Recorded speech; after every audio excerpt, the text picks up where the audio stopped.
দক্ষিণ দিনাজপুরের বালুরঘাট ব্লকের রিস্তারা এলাকা, সেখানে সরকার পরিবারের ঠাকুরবাড়ি এই বছর অতিক্রম করল এক ঐতিহাসিক মাইল ফলক। 150 বছরেরও বেশি সময়ের পূজা পরম্পরা।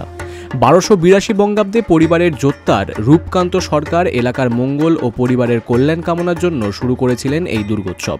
সেই সূত্রে আজও অবিচলিত থেকে গেছে পূজা বংশ পরম্পরায়।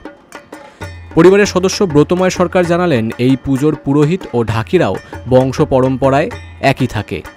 অন্য পুজোগুলির তুলনায় আলাদা স্বাদ রয়েছে এই আয়োজনের। বৈষ্ণব মতে নিরামিষ ভোগেই দেবীকে আহ্বান জানানো হয় এখনও। ষষ্ঠী থেকে দশমী পর্যন্ত পরিবারের সকল সদস্যরাই নিরামিষ ভক্ষণ করেন। শুধু তাই নয়, 5 দিন ধরে মঙ্গলচণ্ডীর গান আর বিজয়া দশমীতে ঐতিহ্যবাহী চামুণ্ডা নাচ এই পুজোর অন্যতম আকর্ষণ। ব্রতময় সরকারের কথায়, একসময় এই পুজোকে ঘিরে গোটা এলাকায় বসত জমজমাট মেলা। আশেপাশের গ্রাম থেকে ভিড় জমত হাজারে হাজারে। সময়ের স্রোতে সেই মেলার উজ্জ্বল দিন আজ ইতিহাসে মিলিয়ে গেলেও পরিবারের মানুষ ও গ্রামবাসীদের সক্রিয় অংশগ্রহণে পুজো আজও আগের মতোই অটুট। 150 বছরেরও বেশি পথ পেরিয়ে এই পুজো আজ শুধু একটি পরিবার নয়, বরং গোটা এলাকার ঐতিহ্য। ইতিহাসের সেই সোনালী অধ্যায়কে বুকে নিয়ে এখনও রঙিন হয়ে ওঠে রিস্তারা গ্রাম। Bureau report, big news Bangla.